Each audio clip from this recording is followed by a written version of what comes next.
Everybody, this is Susan. So some of you guys might have seen this before. This is my 1952 rat rod. It's been in storage. In fact, we're moving it to a different storage unit. It's a little bit better place for us because her vehicle is in the garage. Yeah. My vehicle's in before it. So it's been a while since anybody's seen this thing. It is rusty. It is a rat rod. What we are going to do is we're going to build it. We're going to take everything apart, powder coat it, paint it, and put it all back together.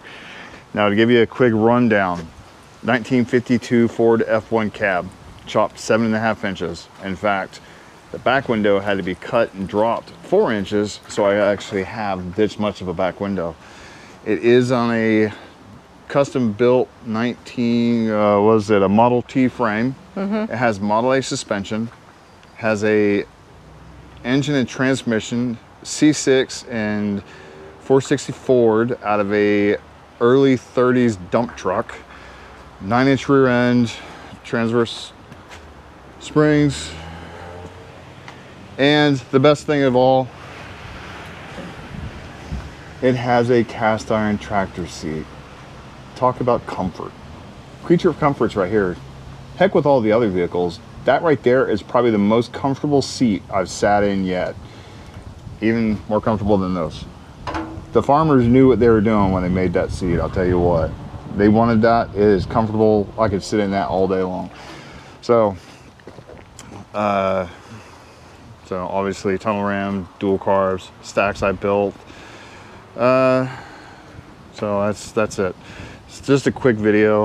It does have the big lights, commercial lights in the front, 10-inch commercial lights in the front. All this is custom built, so everything here has been fabricated by me, minus the cab obviously, but the frame, the brackets, everything like this. This is pretty much a engineering thing for me. It gets my engineering side of how to fit something on here that doesn't necessarily fit. Nothing in here is made for each other. I had to build all the fuel system, everything like that. I had to build all that to be able to basically run the throttle on one side, fuel system on the other, goes down underneath. So it's actually, it's a work of love right here. Don't ever build one. I'm telling you that right now. Don't ever build yourself a rat rod. It is the worst thing to start. It's just a real pain in the ass. So we'll go ahead and leave it there. Building a rat rod is a love-hate relationship. Yes, it's a love-hate relationship. You love to build it, but you hate working on it because it's a lot of issues. Everything needs to be figured out. So we're gonna go ahead and push it in there. After her vehicle's done, we're gonna bring this back and work on it a little bit, along with all the other vehicles we got. But this one right here it's been a while. So I wanna get back on this.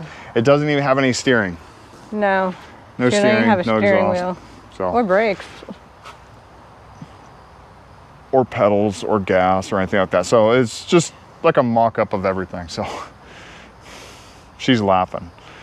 Her car's in the garage. My car's out here in storage. I can't work on it. So my car at least has brakes. Just saying. She doesn't run very well, but she's got brakes. Mine's cooler looking. Leave in a comment. This right here or her Mustang. Let's vote right now. Okay, see you guys. Vote for me. Nope, this gets it. This is way badass. Everybody has a Mustang. This right here. Yeah, true that.